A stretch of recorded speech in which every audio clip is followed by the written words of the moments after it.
Amen, amen, amen.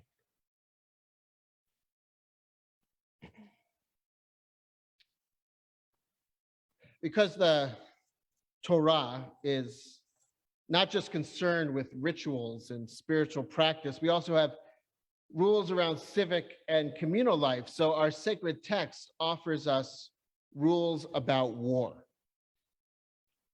One of the rules of war that you might have heard about is the prohibition cutting down fruit trees when you besiege a city.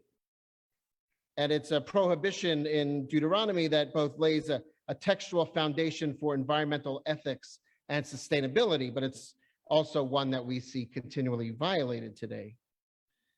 But another exchange between the leaders and soldiers is described in Deuteronomy 20, verse 1 through 9, just prior to the rule about trees.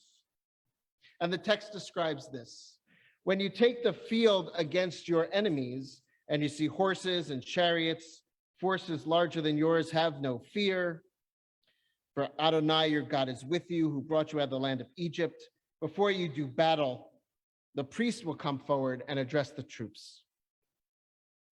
The priest shall say to them, "Listen, O Israel, you are about to join battle with your enemy. Let not your courage falter. Do not be in fear or in panic or in dread of them, for it is Adonai, your God, who marches with you to do battle with you against your enemy, to bring you victory."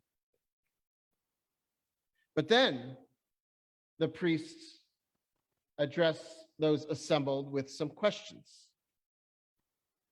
And the text reads, "Then the officials shall address the troops as follows: Is there anyone who has built a new house but not dedicated it? Let them go back to their home, lest they die in battle and another dedicate it. Is there anyone who has planted a vineyard but never harvested it? Let them go back to their home, lest they die in battle and another harvest it. Is there anyone who has paid the bride price for a wife but has not yet married her? Let them go back to their home, lest they die in battle and another marry her." And then the officials ask one more question, and they go on addressing the troops, and they say, "Is there anyone afraid and disheartened? Let them go back to their home, lest the courage of their comrades flag like theirs." When the officials have finished addressing the troops, the army commanders shall then assume command. That's the text in Deuteronomy, the description. It's you can imagine the scene. It's almost like one of those movies, where the troops are assembled and they get up to give a rousing speech before the big battle. And in this case, the priest is asking questions. Has someone built a new house? Has someone planted a new vineyard? Is somebody engaged to be married? And finally, is there anyone afraid? Is there anyone afraid? The first questions are practical ones, right? Someone who has built a house, planted a vineyard, should have the opportunity to live in their house and enjoy the bounty before going off to war. And one who is engaged but not yet married should have the opportunity to spend time with their partner before heading into battle. But this last one, while it could also be understood as practical in a sense, as the text says, that one's fear might impact others, it reveals, I think, a deeper truth about Torah. And that the Torah is concerned with our mental well-being. The Torah is concerned with our mental well-being. Being afraid in a situation is enough to warrant removing oneself from that situation. How you are in the moment matters. Your mental health matters. Your state of mind matters. And I think it's safe to say that really none of us is in a really good state of mind these days. We've all been dealing with illness and loss, and not just loss of life, loss of livelihood, jobs, social connections, habits, hobbies, routines, pleasures. We're dealing with fear. A virus is sweeping our country. We're told the way to be safe is to keep our distance, to be suspect of everyone, to don't touch, to be vigilant, an invisible enemy that has killed hundreds of thousands and sickened many more. We live each day wondering, is this the day that I get exposed? Is that stuffy nose allergies or the virus? Will I be one of those breakthrough cases? We're also dealing with anger. Anger because we were supposed to be done with this by now. Last year, we prayed for a vaccine to deliver us from our fear, and our prayers were answered, only to have many people refuse to get it.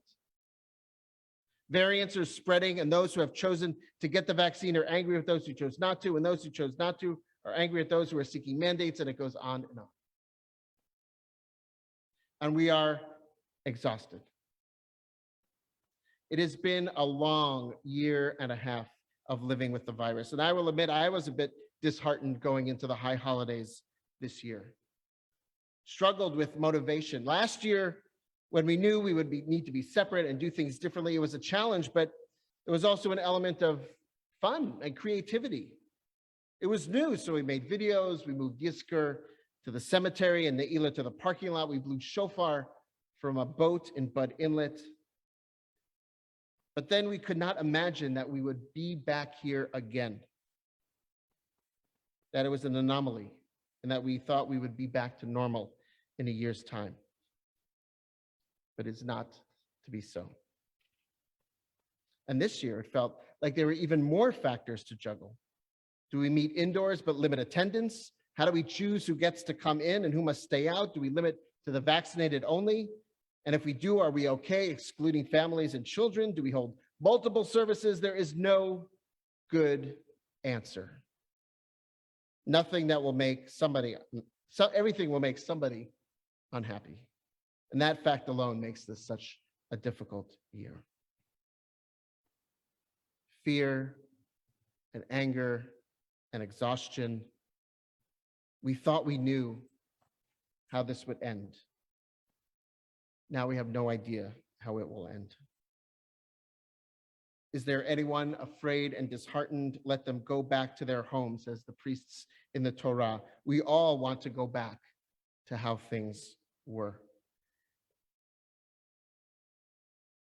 The Talmud teaches in its commentary that those litany of questions that are asked by the priests prior to battle are grouped in such a way so as to protect those who are fearful and faint-hearted. The idea being, the rabbis teach, that because the question of the new house and the new vineyard and the new marriage and being fearful are all asked together, then one who leaves out of fear is protected from having their fear known. Like when they leave, one might assume that they're leaving because they have a new house or a new marriage. Therefore, they don't have the shame, the Talmud understands it to be, of admitting their fear.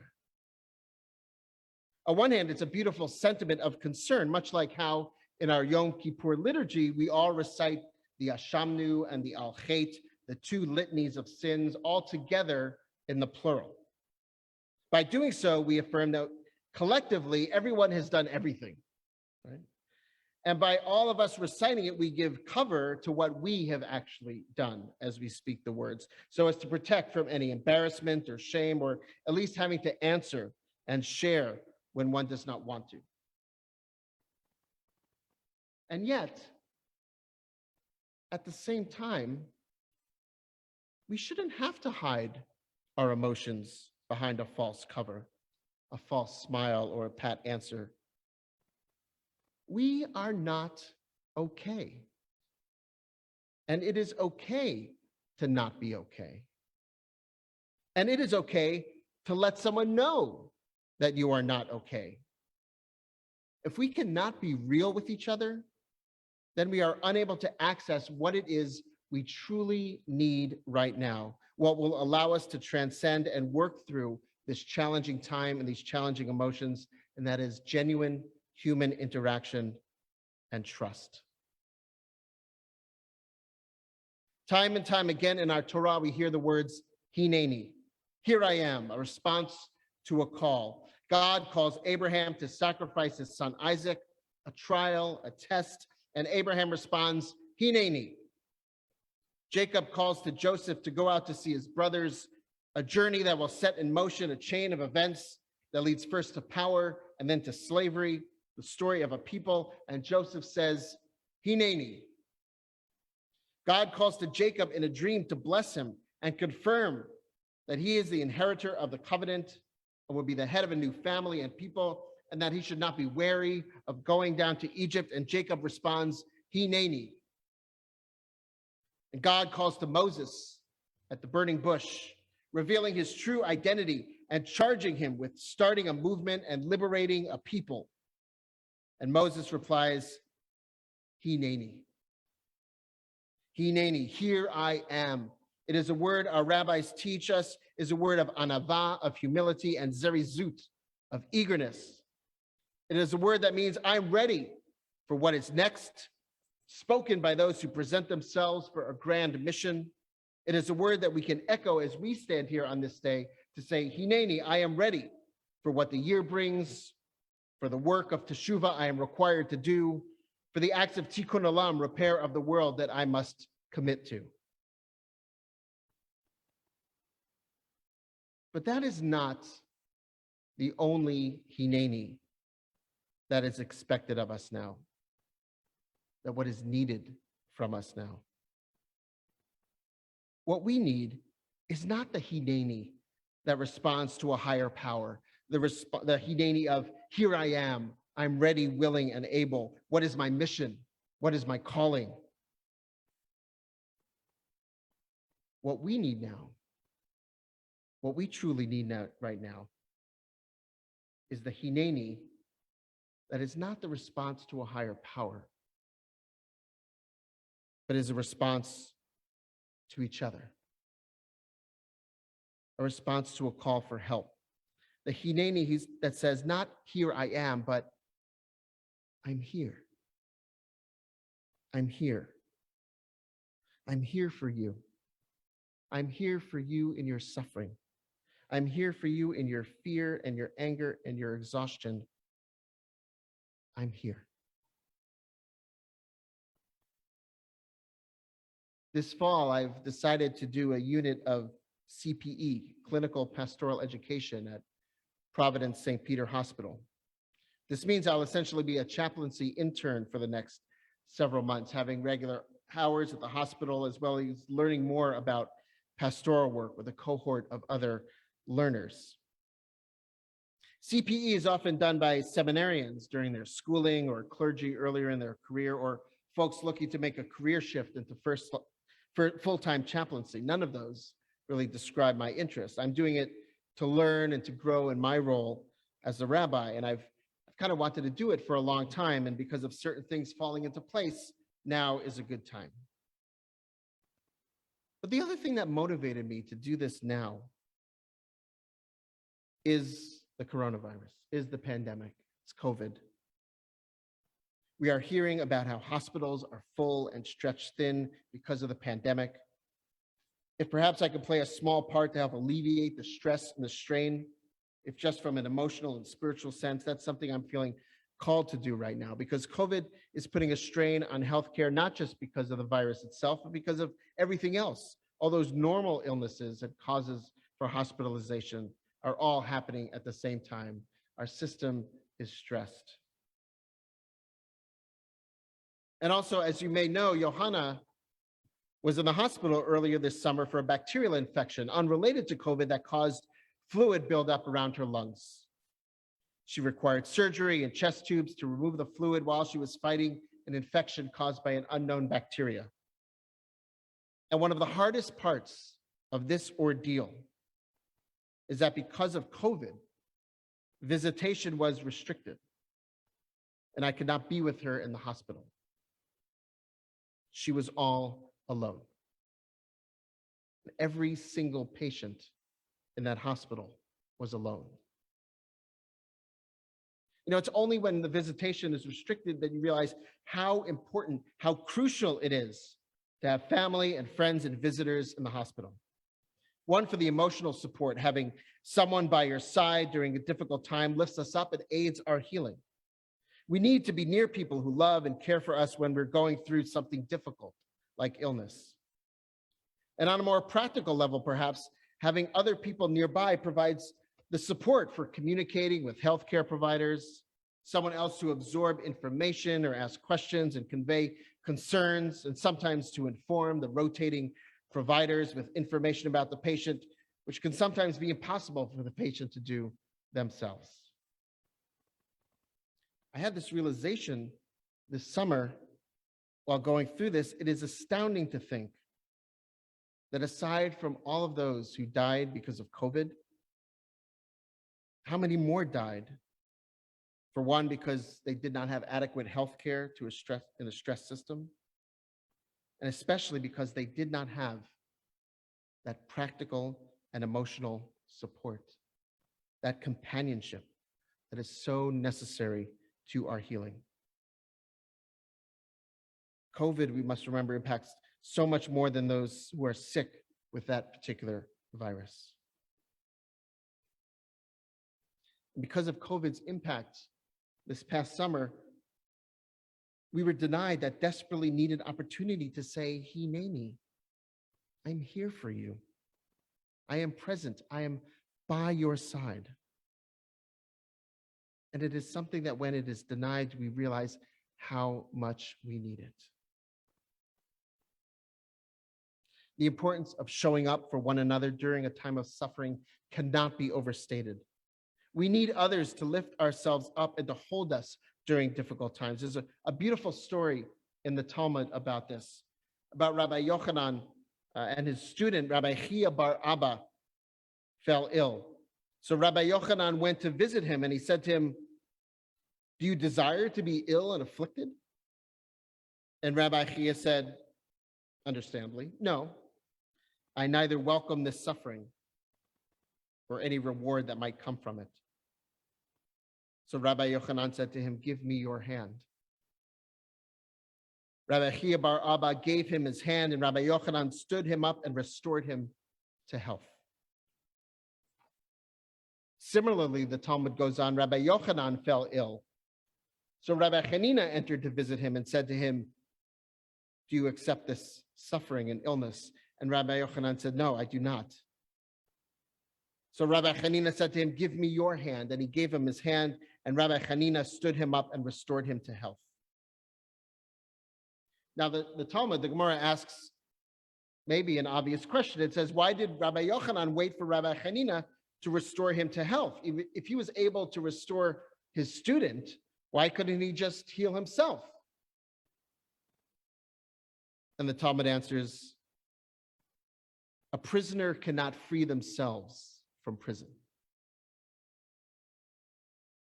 A prisoner cannot free themselves from prison, but relies on others to release them. We don't need to have the experience of the hospital to benefit from this idea. We are all caregivers and care receivers. And just because we have been caregivers doesn't mean that we can take care of ourselves. Indeed, the Talmud says the opposite. We cannot care for ourselves. We need others to care for us. Rabbi Yochanan in the story was there to say Hineni to his student, Rabbi Chia, and thus aid in his healing. But when Rabbi Yochanan was ill, he needed another to come and say Hineni for him. At this time of fear and anger and exhaustion, we need each other more than ever. To show up and say Hineni for one another, so we could free each other from this prison.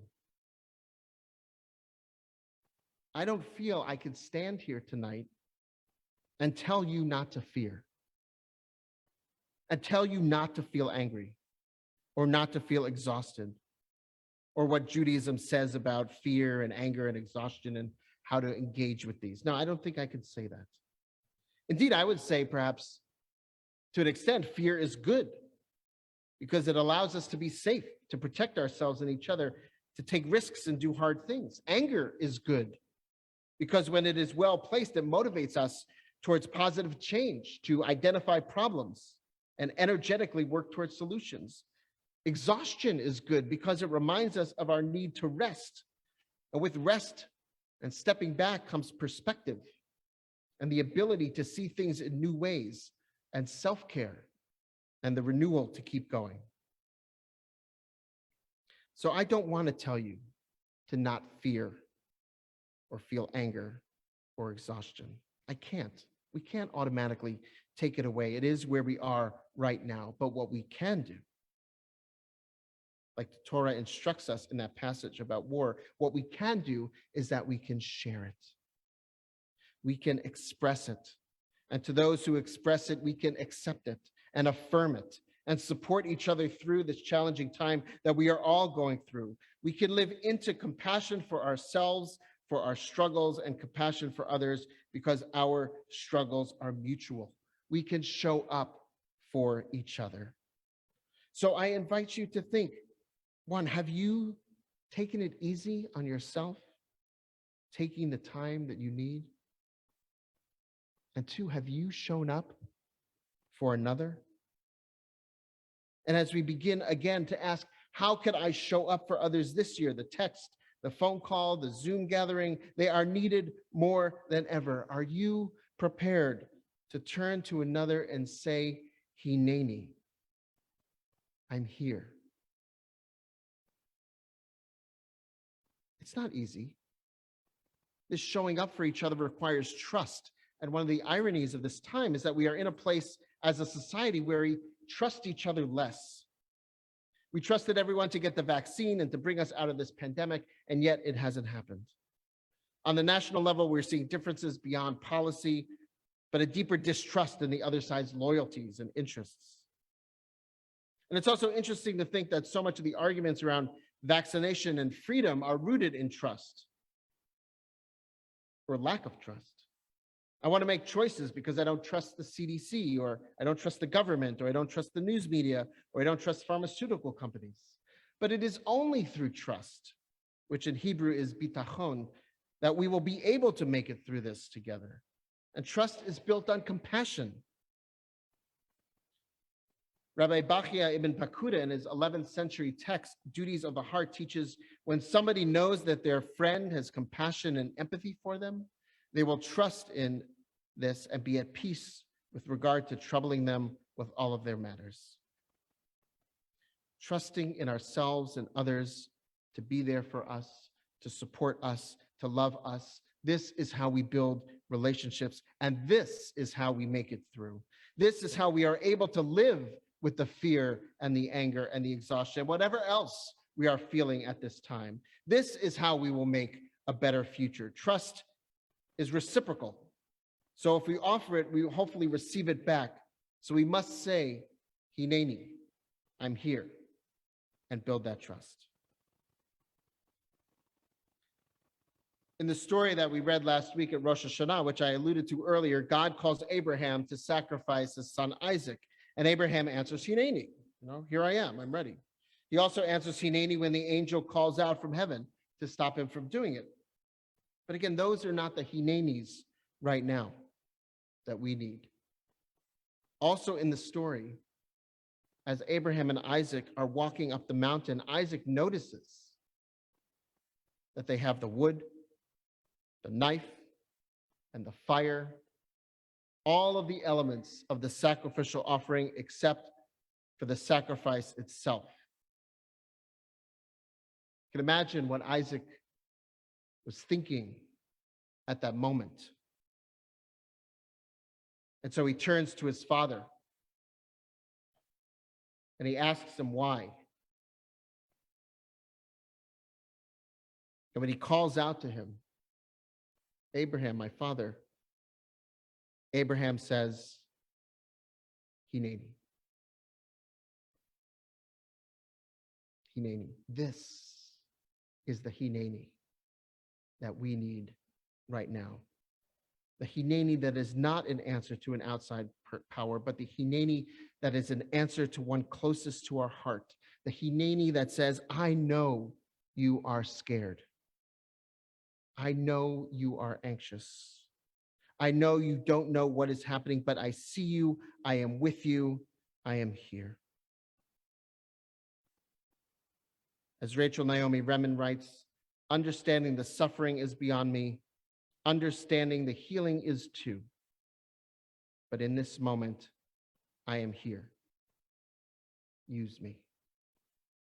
In this moment, Hineni. I say this to you as your rabbi. Hineni. I'm here. And let us turn to those we love, those we know, even those we don't know, and say, Hineni, I'm here. And tomorrow, when we read the words of the prophet Isaiah, we read how if we care for one another, if we heed the call of those in need, if we answer Hineni to each other, then God will answer Hineni, I'm here, to us. It is okay to have fear, anger, and exhaustion. We all feel it. I feel it. And I don't think it's going away anytime soon. But if we show up for each other, then I do know that we will make it through. In this moment, you might not know what it is like to feel strong, to feel hopeful, to feel calm, to feel at peace. But what you can know and what you must know is what it feels like to not be alone. Because you are not alone. We are not alone.